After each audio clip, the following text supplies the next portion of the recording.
está começando agora o terceiro episódio do podcast Por Trás das Finanças, um novo podcast do Group Fest. E eu tenho aqui como convidado fixo, né, praticamente co-host, o nosso amigo Igor. E aí, Igor, tudo bem? Como é que tá? Vamos lá, terceiro episódio. Daqui a pouco a gente está dando uma ajeitada aqui, começando, entendendo o formato e tal, mas daqui a pouco vamos ter convidados de peso aqui, viu? E é isso aí, vamos lá para o nosso terceiro episódio, falar um pouquinho, né, do que está por trás das finanças de uma empresa. A gente acha que finanças é receber boleto e pagar boleto, mas tem muita coisa por trás. E o objetivo desse podcast é trazer esse conhecimento à tona para que a pessoa saia de uma zona de desconhecimento. Vamos lá. Essa zona de desconhecimento também podemos chamar de zona de desconforto também, que é estar no vermelho, né, Igor? Como é que a pessoa faz para sair do vermelho nessa situação difícil, a situação econômica do país? E como é que faz para sair do vermelho? Bom, como que uma empresa faz hoje para sair do vermelho? Da mesma forma que você vai fazer para reduzir o seu colesterol, tá certo? Você tem que começar com um diagnóstico. Então, como que uma empresa hoje entende o que está acontecendo para ela estar no vermelho?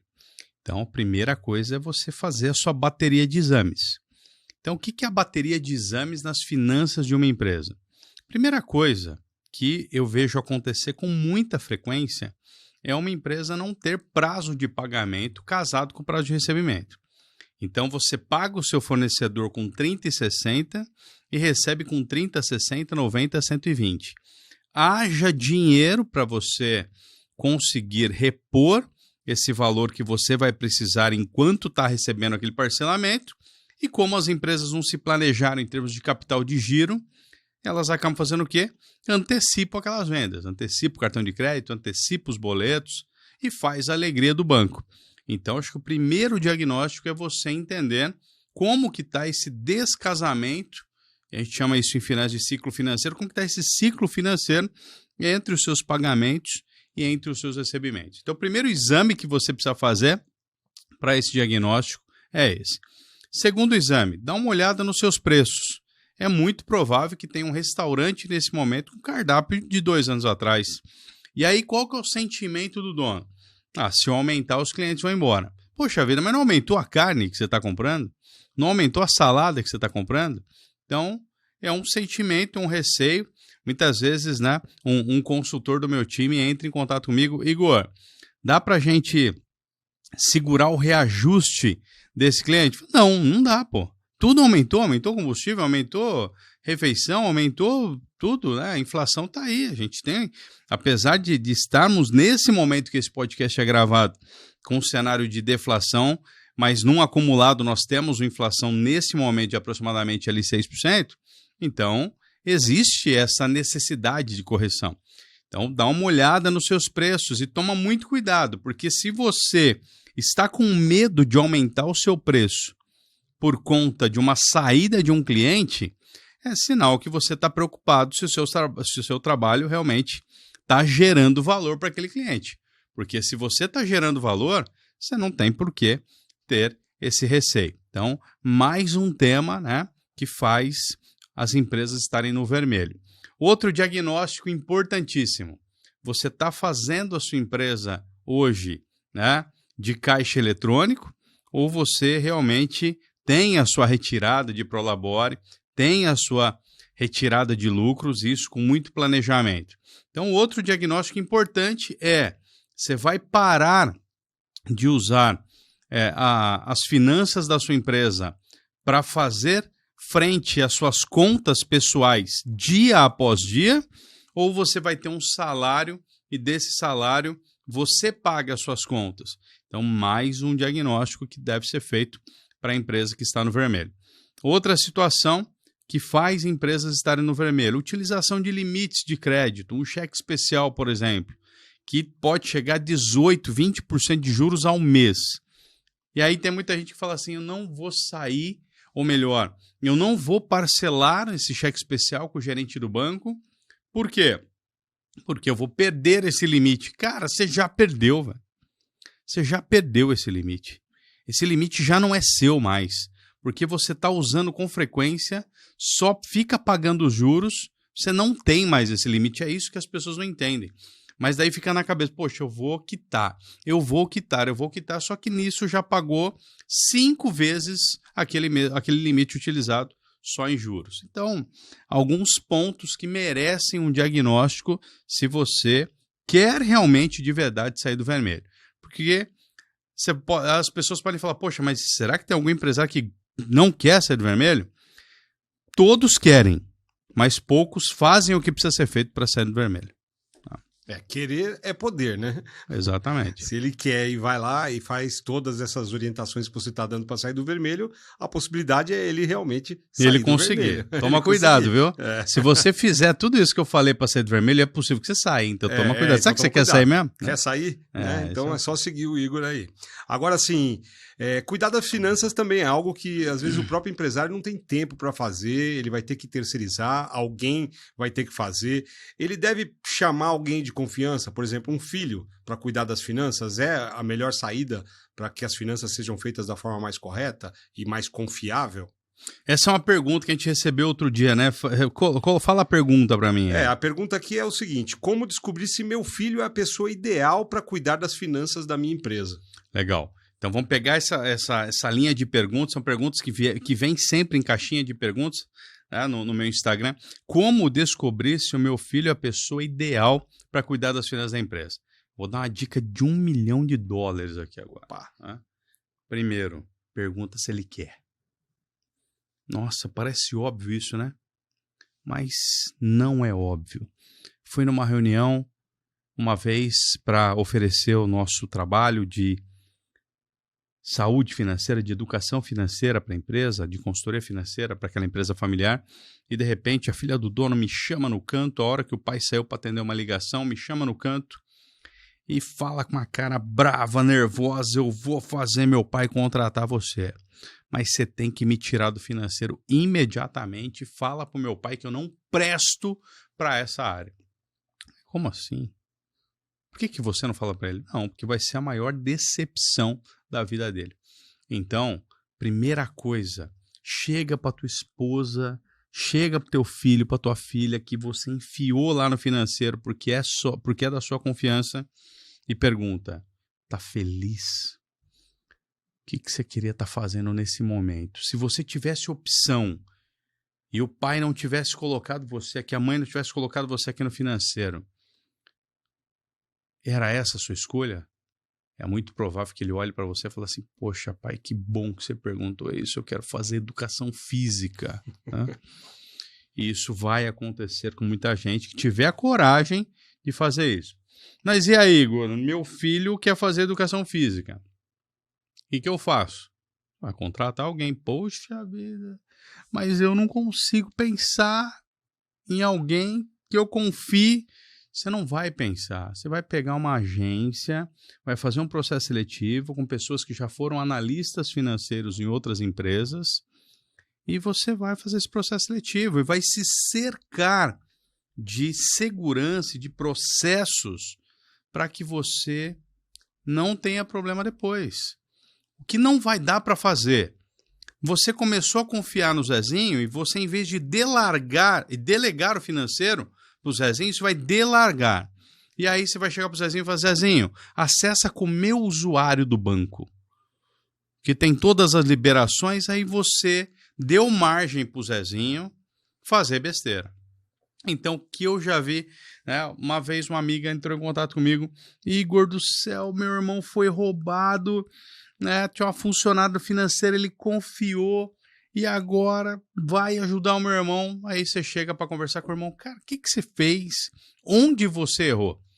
Ah, eu errei porque a senha que ela usava era a senha master, era a minha senha. Então eu dei margem. E hoje estou vendo aqui boleto da escola, acho que da família inteira, estava sendo pago pela minha empresa, e aí eu não estava enxergando, não estava vendo o lucro. Então, assim, a gente pede para tomar na cabeça também, né? Então, como primeira coisa, chega pro teu filho, e é possível que teu filho, tua filha, seja muito orgulhoso do que faz hoje, goste do que faz realmente, né? E aí, segundo ponto: pô, você tá feliz, meu filho? Então vou te preparar de verdade. Então você vai entrar num curso de finanças, você vai entrar numa faculdade de finanças e eu vou transformar você de verdade no financeiro. A maioria de filhos, esposas, maridos que eu já vi cuidando de financeiro, aprenderam na marra. Aprenderam no dia a dia, foram aprendendo no susto e aí faz um monte de coisa errada. Por quê? Porque não teve conhecimento para aquilo. Até abraçou a causa. Até agarrou aquele touro à unha. Mas quando precisa realmente passar um diagnóstico financeiro para o dono, para uma tomada de decisão, como que está o CMV naquele mês, ou um CSP, se você é prestador de serviço, como que está a tua margem de lucro, como que está a tua margem de contribuição, como que está o fluxo de caixa projetado para os próximos 6 meses, não sabe fazer. Por quê? Porque não estudou para aquilo, e aí não tem condições nenhuma, né? Então, primeira coisa, pergunte. Isso não dói e vai te livrar de uma fria, porque o que eu já vi em empresas quebradas, quebrando, porque quem estava no financeiro era uma pessoa que era só de confiança, mas não estava preparado para aquilo, não está escrito. Né? Que nem queria fazer aquilo. Nem queria fazer aquilo. Nem queria fazer. Isso não se estende só para o filho, né? Se estende para qualquer pessoa de confiança que o empresário coloque para cuidar das finanças, né? Acho que essa pergunta é fundamental. Se ele entende que vai colocar uma pessoa de confiança ali, se essa pessoa quer realmente fazer isso, né? E um negócio muito interessante, eu já vi isso acontecer várias vezes. Eu bato o olho no financeiro da empresa, que é o filho do cara, e falo, cara, olha o comercial que você está perdendo. Você está colocando uma pessoa de humanos, uma pessoa que gosta de gente, para ver Excel. Aí eu pergunto pro filho, de 0 a 10, você gosta de quanto? Quanto você gosta do Excel? -3, né? Pô, então como que uma pessoa que está na área financeira agora... Então, o que eu já vi também de aquela pessoa de confiança podia ser o melhor na gestão de pessoa, na gestão de equipe, o melhor vendedor que aquela empresa tem, mas se a única pessoa de confiança, ele põe onde? Mata o filho e taca o filho no financeiro. No financeiro. Exato, taca a esposa no financeiro. Onde a esposa queria estar? Num pós-venda, queria estar atendendo o cliente, mas está lá no financeiro, por quê? Porque... Então, a dica também é, então, preste atenção no talento dessas pessoas de confiança que estão próximas aí a você, tocando a sua empresa, né? Para encaixá-las realmente, já que são de confiança, nas áreas que elas também confiam em si próprias, né? Exatamente, né? Então, você pensou, seu filho é um baita de um comercial, fez faculdade de relações públicas, e aí você jogou ele no financeiro. Comunicador. Você acabou comunicador da tua empresa, né? Pode até falar com um funcionário melhor do que você fala hoje, que você é chucro pra caramba e você só dá porrada. Ele pode ser melhor nisso e evitar os processos trabalhistas que você anda tendo por conta disso, né? Só no gogó, só na garganta. Exatamente. E você coloca Mas você ele põe ele no financeiro, financeiro. para cuidar de número, que é uma coisa que uma pessoa que é do comercial não é financeiro. Isso é clássico. Então, quem é comercial... Porque onde estão as maiores brigas dentro das empresas? Comercial vende tudo de qualquer jeito e o financeiro depois vem pagar o boleto. E aí tem aquele atrito entre o financeiro e o comercial. Por quê? Porque as regras não estão claras dentro da empresa. Então, uma pessoa que tem perfil comercial, raramente ela também tem perfil financeiro e raramente ela vai gostar da área financeira, né? Dificilmente ela vai se dar bem na área financeira, né? Exatamente. Ela mesmo vai se sabotar, ela vai ficar triste, vai ter problemas psicológicos ali, vai estar infeliz, né, Igor? É. Agora eu vou perguntar, né? Se a sua empresa parar de vender, ela sobrevive? Não sobrevive. Então, às vezes, você está com um baita talento, que é o seu filho ou sua filha, que seria um baita um vendedor para a sua empresa, está lá no financeiro e a sua empresa precisando vender mais e você não está enxergando isso. Né? Pois é, esse é o tema aqui da próxima pergunta aqui que fizeram, né? Então, ó, preciso vender mais, mas a mão de obra em vendas está péssima. Né? Então tá aí, no mesmo assunto que a gente estava falando, né? O que fazer? Né? Preciso vender mais e a mão de obra está péssima. É clássica, né? Sabe por quê que a mão de obra está péssima em vendas? Porque você foi contratar um vendedor quando? Quando está desesperado e precisa vender mais porque as vendas caíram. Raramente a empresa contrata novos vendedores quando a coisa está bem. E deveria ser, né? Está bem, está vendendo, eu preciso de vendedor para vender mais. Mas não, as empresas, na grande maioria, contratam vendedores quando? Quando está precisando vender. Só que pensa comigo, no momento que você está precisando vender mais, é muito provável que o dono esteja fazendo 450 coisas ao mesmo tempo, porque para reduzir custo, ele acabou cortando pessoas. E muitas vezes ele corta na carne, né? E aí você está num momento que precisa contratar vendedor, as vendas caíram. Pergunto, você vai ter tempo para treinar esse vendedor e deixar do jeito que ele quer? Do jeito que você quer que ele fique? Não. E aí você fala que vendedor é bucha, você fala que vendedor é a pior raça que tem, eu já vi isso. Já escutei isso de cliente, né? Você tem vendedores externos, Deus o livre. Eu não quero lidar com essa raça. Chamou assim as pessoas que vão fazer ele viajar para Miami um dia, né? Mas esse não vai viajar para Miami nunca, né? Então, o vendedor, para ser contratado, tem que ser no momento que a empresa não está precisando de vendedor. Que o dono tem tempo para treiná-lo. Que aquele líder, aquele gerente de vendas tem tempo para treiná-lo.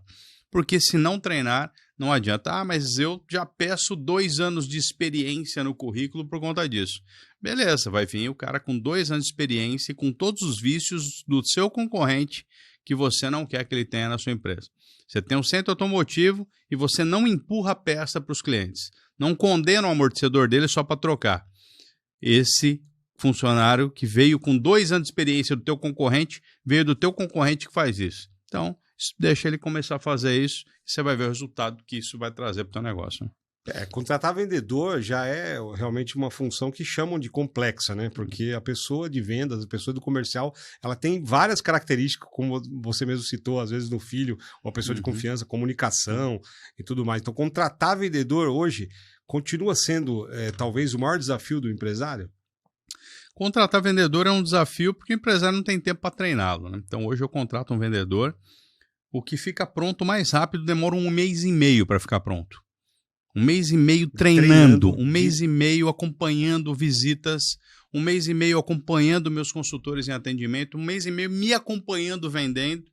Aí sim, depois que ele passar por essa sabatina, ele apresenta o nosso trabalho para 3 pessoas com mais de 1 ano de empresa.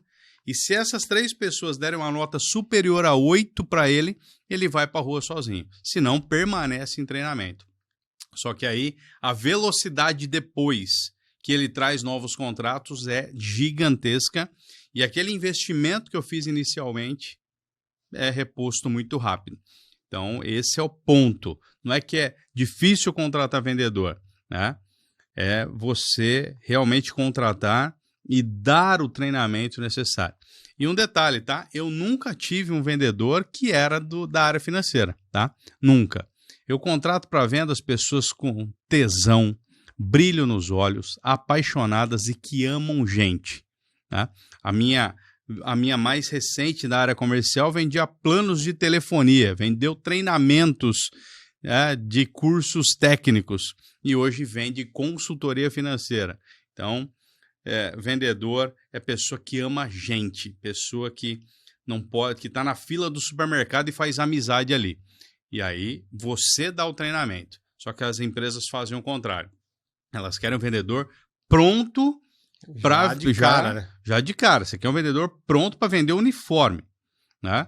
Ah, beleza, ele vai vir pronto com os vícios do seu concorrente que você não gosta. Muitos empresários contratam o vendedor já querendo que o próprio resultado dele no primeiro mês já banque o salário dele, né? Exatamente. E aí não dá treinamento, não dá nada, o cara não tem uma preparação nenhuma, vai pra rua praticamente sem conhecer nada da empresa e vai acertar e vai errar na rua. Exatamente. Vai dar prejuízo ali nesse início de trabalho porque o dono, o empresário, espera que ele já dê resultado logo no primeiro mês, né? E aí não dá também um valor fixo para o vendedor, tá? Conheço vários segmentos que atuam. Só comissão. Dá uma comissão de 20%, mas não dá nenhum fixo. Então, paga para trabalhar, tá? Paga para trabalhar, que daqui a pouco você vai ter resultado e aí você vai ter investe na empresa. Investe na empresa. Investe na empresa. Investe em mim que você não vai se arrepender. Você vai ganhar dinheiro, né? É isso aí. Você vai ganhar dinheiro um dia, mas por enquanto, cara, o seu combustível, refeição, pede ajuda na comunidade, né? Pede ajuda, pede no grupo da família. Então, investe em mim aqui que Pois o resultado vem, né? E agora vamos falar de margem de lucro, né? Então, assim, falamos de vendas, então, assim, para ter lucro numa empresa, qual é a margem de lucro ideal? Para você colocar ali no seu preço de custo, em cima dos seus custos. Legal. Qual a margem de lucro ideal para o negócio, né? Muita gente me pergunta, né? Igor, mas qual a margem de lucro ideal para minha empresa? Não tem mágica e não tem fórmula correta para isso, né? Lógico que você tem a fórmula para apurar essa margem, enfim, mas quando eu falo que não existe uma fórmula mágica, porque se você tem um pet shop e você decidiu que no seu pet shop todos os funcionários vão ser CLT, você decidiu que a limpeza no seu pet shop acontece 5 vezes por dia, que é essa experiência que você quer trazer para o seu usuário, né? E você quer cobrar um preço compatível com a sua concorrência, você não vai conseguir. Então, a sua margem vai ser menor do que a sua concorrência. Então, hoje no Brasil, uma empresa que trabalha puramente com comércio, compra e venda, tá? Uma margem de lucro de 8 a 12%, ergue as mãos para o céu, que você está lindo. Uma loja, se você estiver num shopping, é possível que essa margem seja menor, porque você tem uma despesa, um custo mais alto, né? Serviço, serviço bem feito e com uma prestação, com uma formação de preços correta, pode chegar de 20% a 40%, tá? Juntou comércio com serviços, pode chegar ali de 10% a 20%, tá? Juntou comércio com serviços, tá? Então, você vem de 8 a 12, que é só puramente comércio, e juntou comércio com serviço, você pode incrementar. Então, o fato de você agregar valor, tá? E ter também ali não só o comércio, mas você prestar algum tipo de serviço também, algum plano de... Você vende ar-condicionado, legal? Sua margem vai ser ali de 8% a 12%. Eu vendo e instalo o ar-condicionado. Você já vai conseguir melhorar a tua margem, porque em serviço você consegue uma margem melhor. Tem segmentos que o sonho de consumo seria... né, conseguir uma margem de 8% a 12%, não vão conseguir nunca. Um supermercado não consegue uma margem dessa nunca. A não sei que seja um mercadinho de bairro, que as pessoas não se preocupam com o preço, tá? Mas um supermercado grande, ele tem uma margem de lucro que gira ali em torno de 3% a 6%, se ele for muito bem. Distribuidoras que compram produtos para vender para pequenos que não conseguem comprar direto dos grandes. 5% é uma margem mais ou menos que padrão ali nesse segmento. Então, você já tem uma ideia, né, de quanto que o teu negócio deveria estar rendendo. Ou seja, você faturou 100 mil reais no mês e você tem um comércio, 8 mil reais tinha que vir limpinho para você como lucro, tá? E essa retirada de lucro, lembrando que o teu salário já está lá em cima. O teu salário já foi descontado lá em cima, o teu salário como dono da empresa. Então, isso aí é retirar de lucro depois do teu salário. Isso é um negócio que muito empresário não faz. Joga tudo na carga do Prolabore e aí a empresa não dá lucro, não sabe por que não dá lucro. Não, tá dando lucro, mas você pegou todo esse lucro e já descarregou no teu Prolabore, né? Quer dizer, a margem de lucro, então, ela está atrelada. Quando é produto, né? Você tem o custo do produto, mais os custos da logística toda ali de administração. E quando é serviço, os serviços que você vai envolver, né? As horas de quem você vai envolver, os custos desses serviços, para você poder estabelecer uma margem de lucro, de fato, lucrativa. Exatamente. E quais são os principais erros dos empresários que estão começando hoje, Igor? Essa já é uma... Não só uma pergunta assim, acho que as pessoas têm curiosidade em saber, né? Onde que os empresários que começam erram mais. Tá. Né? Então, qual é esse... Excelente. Né? Onde que o empresário que começa erra mais? Primeiro, ele já vai querer montar aquele puto escritório. Ele já vai querer uma sala no melhor prédio corporativo da cidade. Ele já vai querer começar com uma equipe de 3 a 4 pessoas. Tá? E aí ele já vai inchando a estrutura e ele não tem faturamento, ele não tem receita ainda para aquele início. E por mais que você tenha pegado seu fundo de garantia, feito uma reserva para abrir é importante que você comece o mais enxuto possível. Acho que esse é o primeiro ponto. Segundo ponto, o empresário não faz um MVP. O que é um MVP? É uma sigla em inglês que significa mínimo produto viável. Então, você quer começar a vender açaí no seu bairro? Faz um teste e vai de casa em casa, monta um grupo de WhatsApp do seu bairro e vê quem gosta de açaí, quem é consumidor de açaí, quem seria um potencial consumidor de açaí. Ah, não, mas eu vou abrir porque aqui tem mercado para açaí. Legal, a sua visão pode estar dizendo, e o seu feeling pode estar dizendo que tem mercado?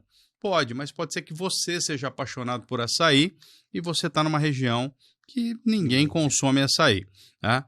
Então, esse mínimo produto viável começa com um grupo de WhatsApp da sua família.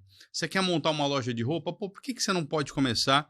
Vai em São Paulo, compra, vai em Sorocaba, em lugar que vende mais por atacado, compra, começa a vender num grupo do WhatsApp da família, faz uma lista de transmissão com seus amigos e vamos ver como que está a sua credibilidade, a aceitação. Poxa vida, a Natália saiu do banco, está vendendo semijoias.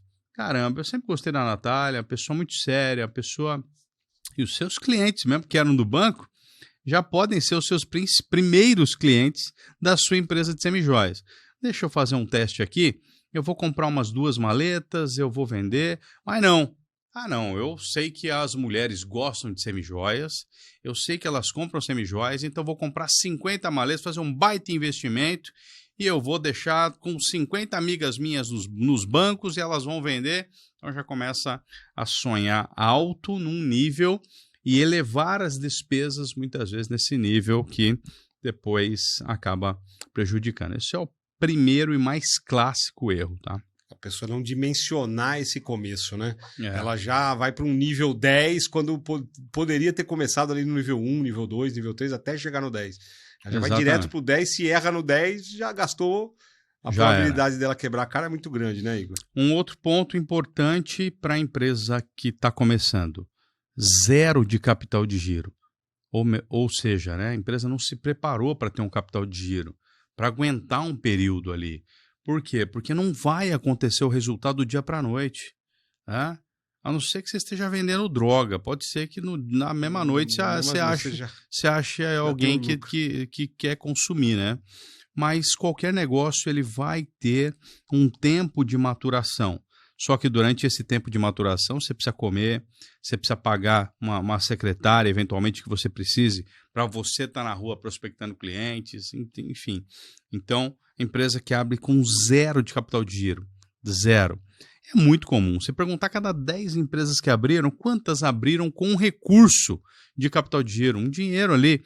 Pô, Igor, mas o que é o capital de giro? No mínimo, 3 vezes a sua despesa fixa. No mínimo.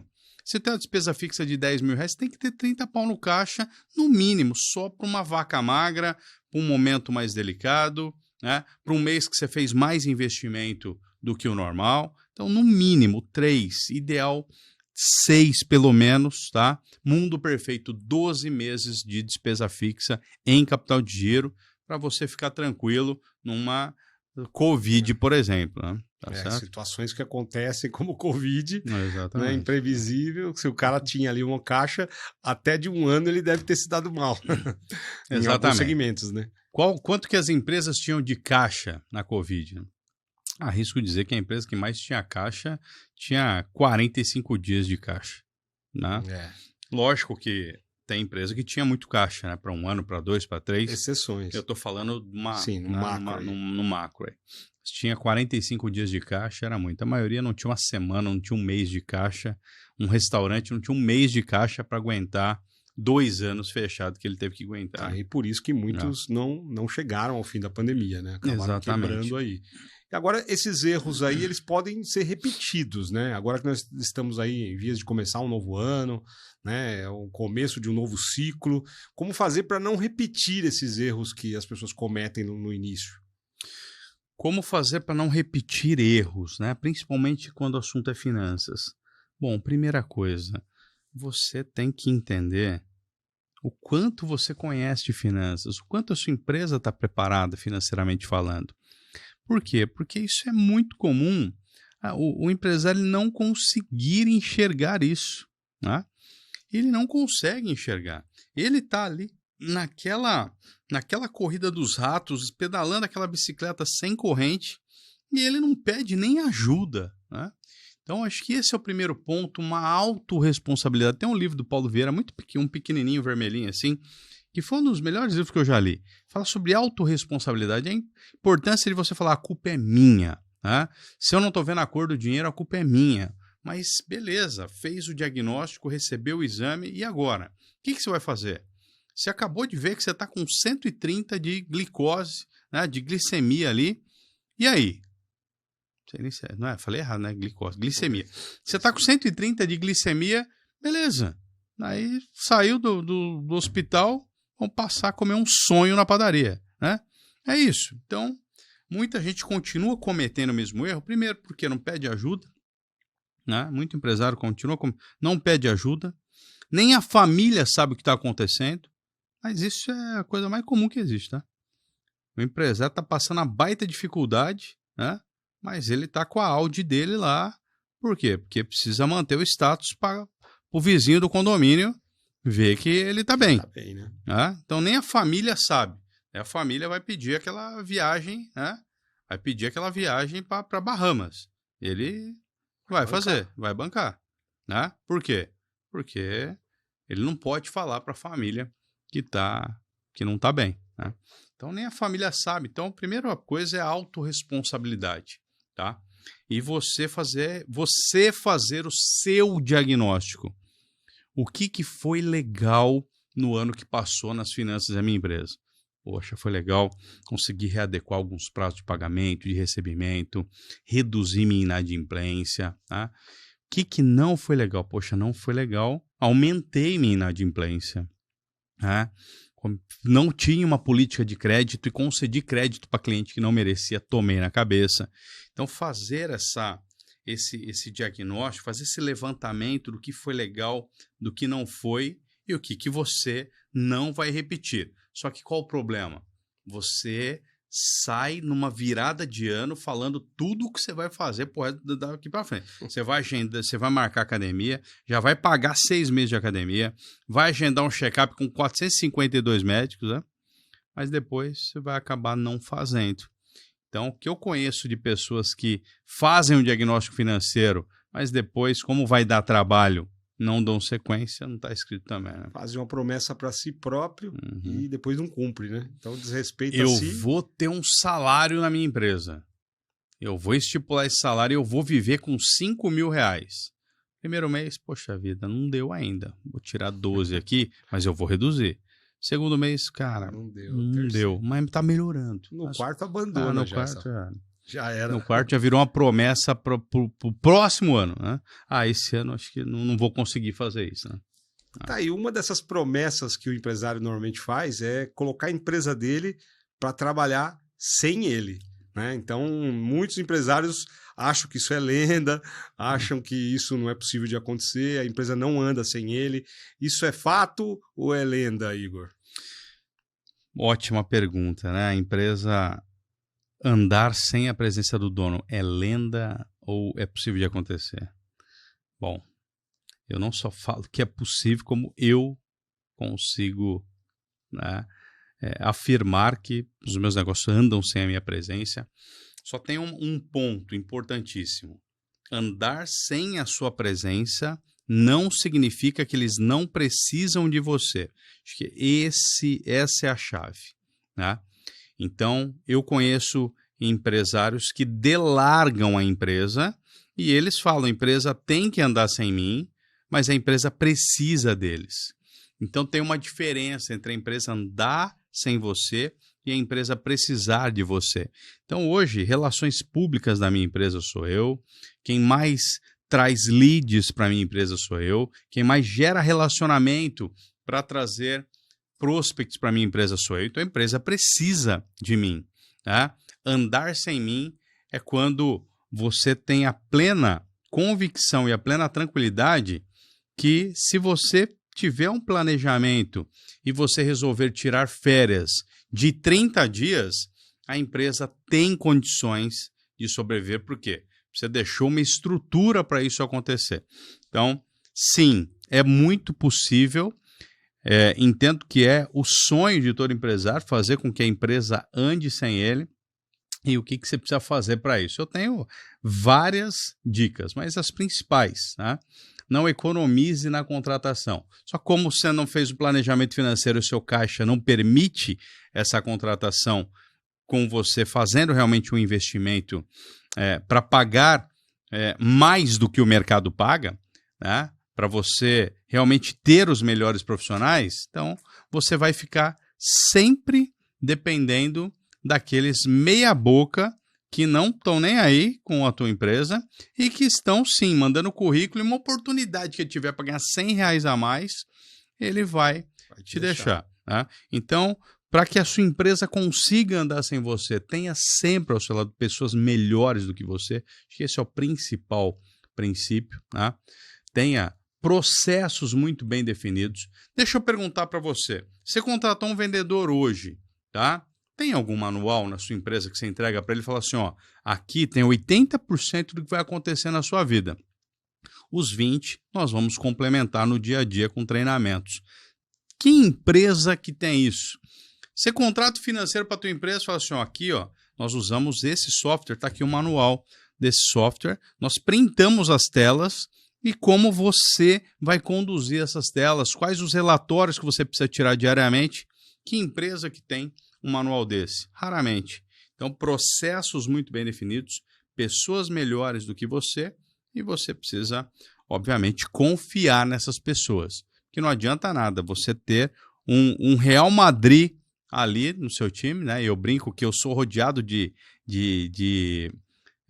times como o Real Madrid, como o Barcelona, porque eu só gosto de estar perto de gente melhor do que eu, né? E aí, essas pessoas também, elas já foram treinadas, já sabem como você pensa, né? Já sabem as decisões que você tomaria, porque elas foram capacitadas para isso. Então, acho que esse é um ponto importantíssimo. Processos bem definidos, pessoas melhores do que você, tá? E você delegar corretamente as tarefas, mas não delargar, né? Delegar e acompanhar e confiar nas pessoas. Quanto empresário eu conheço que não fala, não, eu delego, eu não centralizo nada. Imagina, precisa ter o controle até do clips que foi comprado, entendeu? Então não é para qualquer um, não. Não é fácil, não. Não é. E aqueles que trabalham, por exemplo, que empreendem, trabalham nos negócios da família e que querem mudar as coisas, quer fazer ali um monte de modificações, tem ideias maravilhosas, tem iniciativa, mas, tipo assim, o pai não aceita a mudança. O que fazer? Poxa vida, se tem uma coisa que me deixa triste pra caramba, é quando eu recebo um filho e o filho fala, poxa, eu tô precisando... Opa.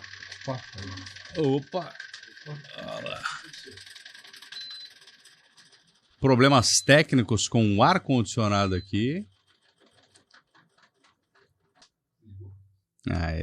Tranquilo. Problemas técnicos com o ar-condicionado aqui, tá tudo certo. Então vamos lá. O que mais me deixa triste, né? Tava falando aqui.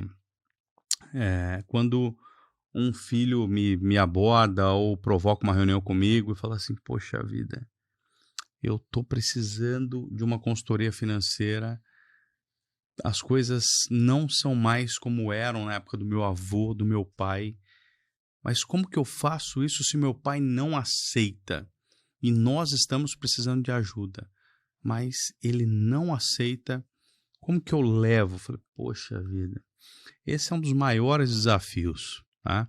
De quem está sendo sucessor em uma empresa familiar. Esse é o maior desafio. O dono confiar de verdade e dar o poder para aquela mente jovem, para aquela mente que está querendo fazer a coisa acontecer, conseguir trabalhar. Então, toda semana, sem brincadeira, eu recebo algum contato, eu faço alguma reunião de prospecção, alguma reunião com algum filho que precisa de ajuda, mas o pai não entendeu ainda que precisa. O que você faz numa situação como essa? Primeira coisa, você, em alguns momentos, vai ter que tomar uma decisão. você quer mexer nesse vespeiro ou você não quer mexer nesse vespeiro. Então, esse é um ponto importante para você pensar. Por quê? Porque mexer nesse vespeiro, se você não estiver seguro e confortável para isso, vai afetar o churrasco da sua família no final de semana. Principalmente para pais que entendem ou acham que com aquela decisão estão protegendo seus filhos, né? Então o pai acha que quando ele não solta a corda com a quantidade que precisaria soltar, ele acha que ele está protegendo o filho. Pelo contrário, você está travando o crescimento do seu filho, da sua filha. Então você tem que tomar bastante cuidado com isso, porque é um assunto realmente delicado, mas eu já vi uma menina numa mesa de reunião, né, fechando o negócio, ela falou assim, se meu pai não fechar essa consultoria financeira nesse momento, eu tô fora. A menina olhou para o pai e falou, eu tô fora. E sabe por quê, pai? Porque eu não quero participar da falência dessa empresa. Eu não quero. E essa empresa está caminhando para isso. Então, se você não contratar uma consultoria financeira e pedir ajuda, eu tô fora. Eu prefiro ir fazer a faculdade que eu tanto sonhei e eu parei a faculdade para estar aqui te ajudando, do que eu ver esse negócio afundar, porque eu tento fazer as coisas aqui e você não deixa. Então, acho que a conversa depois à noite não deve ter sido muito legal, mas no dia seguinte ela entrou em contato, olha, vamos começar a consultoria, meu pai entendeu, né? E ele percebeu que eu comprei a briga, que eu quero fazer a coisa acontecer e ele vai ter que me dar liberdade para isso. Mas é muito comum também eu ver filhos que não querem bater de frente com o pai, tá? Estão totalmente infelizes, estão vendo a empresa ir para um buraco. Toda ideia que ele chega, o pai corta, isso aqui não vai dar certo, isso aqui nunca funcionou aqui, isso aqui não vai funcionar. O filho chega, pai, a gente precisa estar no Instagram. Imagina, a gente nunca precisou dessa porcaria aí para nada. Eu já tive esse relato, né? A gente nunca precisou dessa porcaria aí para nada. Tá? Na época do seu avô, na minha época, as coisas funcionavam do jeito que elas têm que continuar funcionando. Bom, aí você vai ter a sorte se o seu filho continuar contigo, tá? Então, é muito importante esse tema e é muito importante você, filho, filha, esposa, enfim, que está num processo ali de sucessão, fazer um alinhamento de expectativas e entender até onde você pode ir.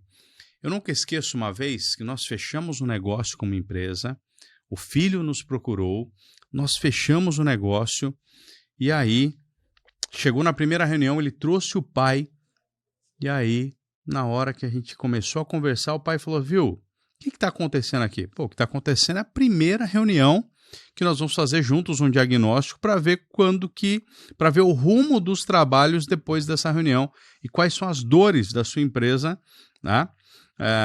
As dores que a sua empresa está vivenciando no financeiro que o nosso trabalho vai corrigir. O pai olhou para mim e falou assim, viu, mas que trabalho? Eu não estou sabendo de nada disso. Meu filho falou que eu vim aqui conhecer uma empresa de consultoria financeira. Não, o senhor não veio aqui conhecer uma empresa de consultoria financeira, o senhor veio aqui para a primeira reunião. O seu filho fechou com a gente, mas esse moleque não tem poder para fechar porcaria nenhuma. Quase que eu falo um palavrão aqui.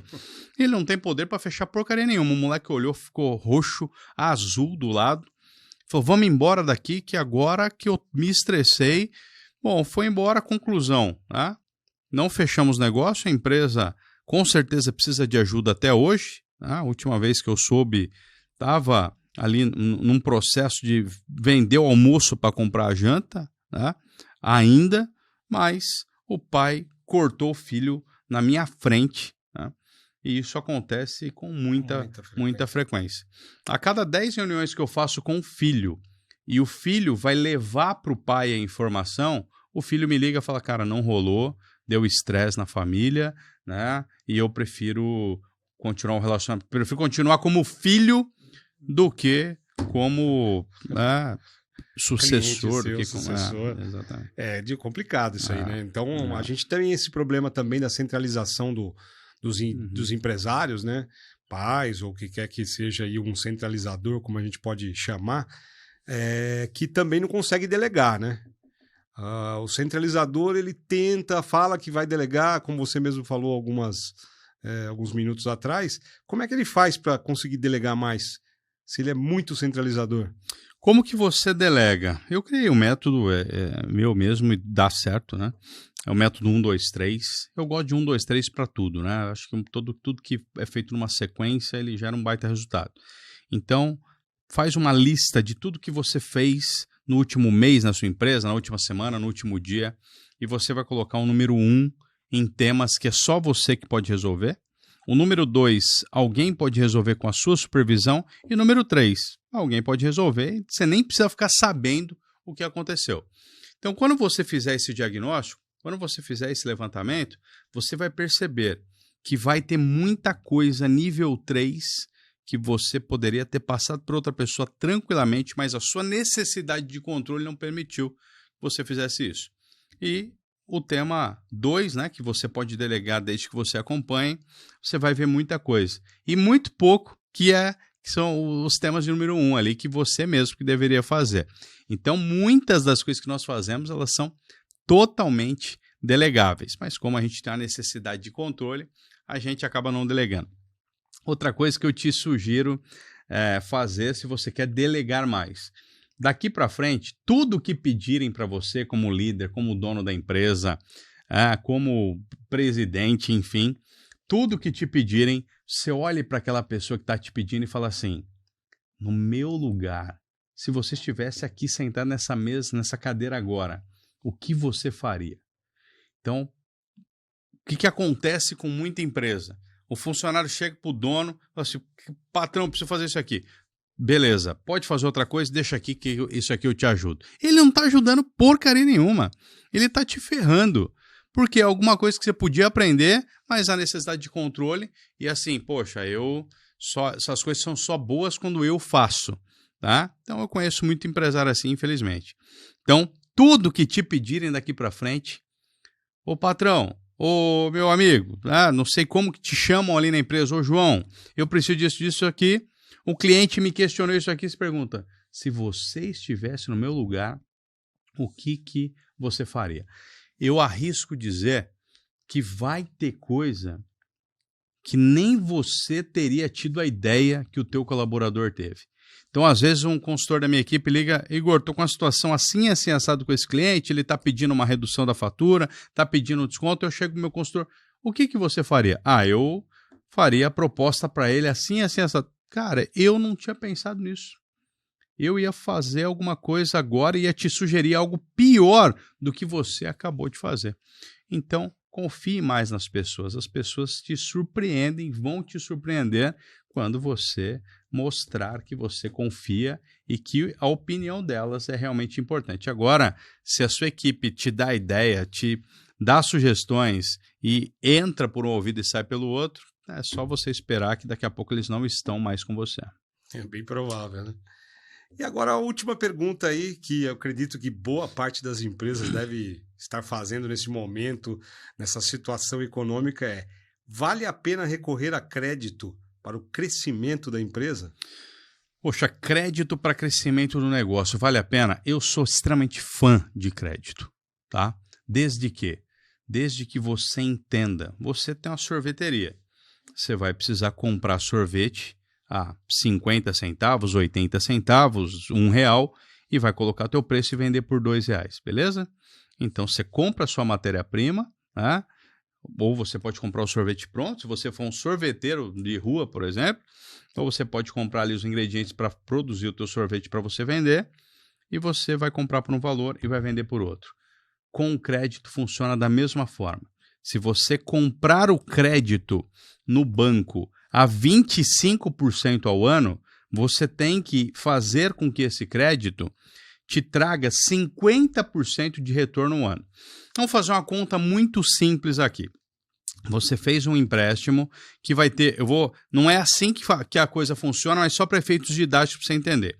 Você fez um empréstimo de R$100 mil e você vai pagar uma taxa de juros mais ou menos ali de 3% ao mês, por exemplo. Beleza? E vai pagar isso em um ano. Vamos fazer uma conta de padaria aqui. 3% ao mês dá mais ou menos uns 36% ao ano. Uma conta bem simples. Então, de R$100 mil que você pegou no banco, você vai pagar 136 mil para o banco daqui a um ano, beleza?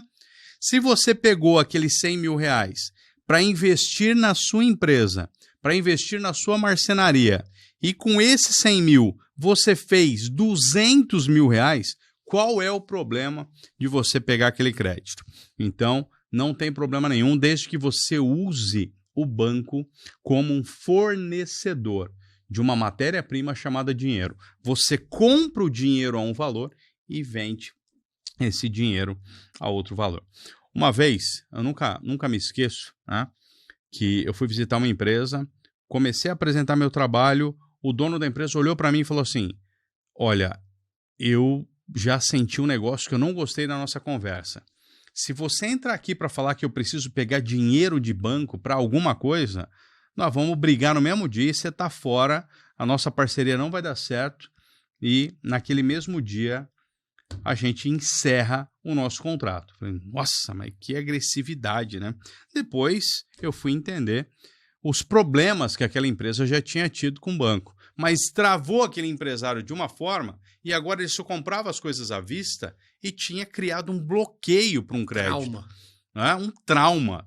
E isso estava impedindo a empresa dele de crescer. Por quê? Porque tinha clientes maiores precisando do produto dele, ele não tinha grana para entrar nesses clientes maiores. Se ele conseguisse um crédito e ele tinha classificação dentro do banco para isso, né? Ele era um bom pagador e ele tinha a possibilidade de conseguir um crédito, ele conseguiria pegar aquele crédito, comprar um estoque maior para atender aquele cliente que ia demandar uma quantidade maior, e depois ele conseguiria pagar o banco normalmente. Mas não, ele colocou aquele trauma, então o que acontecia? Clientes maiores que ele precisasse de um recurso maior para colocar o dinheiro antes dele ter o resultado, ele não tinha essa opção porque tinha o trauma de não usar crédito, porque usar crédito era uma coisa ruim. Então, eu sou fã de crédito desde que usado com responsabilidade. Bom, chegamos aí ao final de mais um episódio de Por Trás das Finanças. Caramba, Igor, mais alguma consideração, alguma coisa que você queira dar aí de dica aí pra gente encerrar esse episódio e deixar aquele gostinho de quero mais? Bom, a dica que eu dou para qualquer um que está nos ouvindo, nos escutando agora, seja no Instagram, no YouTube, em algum aplicativo aí de podcast, a dica que eu dou é a autorresponsabilidade. Vamos voltar para o que a gente já falou, a autorresponsabilidade. De 0 a 10, faça uma avaliação sincera do quanto você entende de finanças, do quanto você conhece os números da sua empresa. De 0 a 10, se a sua nota for superior a 7, legal, pode melhorar ainda mais, tem que ser 9 ou 10, tá? Mas se ela for inferior, busque ajuda, né? Ou ajuda contratando um gerente financeiro bom, contratando alguém de finanças bom, contratando uma consultoria financeira, mas peça ajuda. Não vá pedir ajuda quando você precisar de ajuda. Não seja a pessoa que vai no centro automotivo quando quebrou alguma coisa no carro, porque vai ficar mais caro. Então, tudo que você faz no momento que você precisa é mais caro do que você fazer no momento que você não precisa. Todo mundo que faz seguro de vida quando já não tem mais saúde vai pagar mais caro por isso. E assim acontece em finanças. Quando você buscar ajuda e não tiver mais nenhum caminho para você ser ajudado, pode ser tarde demais. Né? É isso. Boa. Aí. Então beleza? A gente encerra aqui mais um episódio de Por Trás das Finanças, um podcast do Grupo Fest, e a gente volta em breve com mais um episódio para você, com muitas dicas e orientações aqui do Igor. Show de bola. Até o próximo episódio. Até o próximo. Valeu. Boa.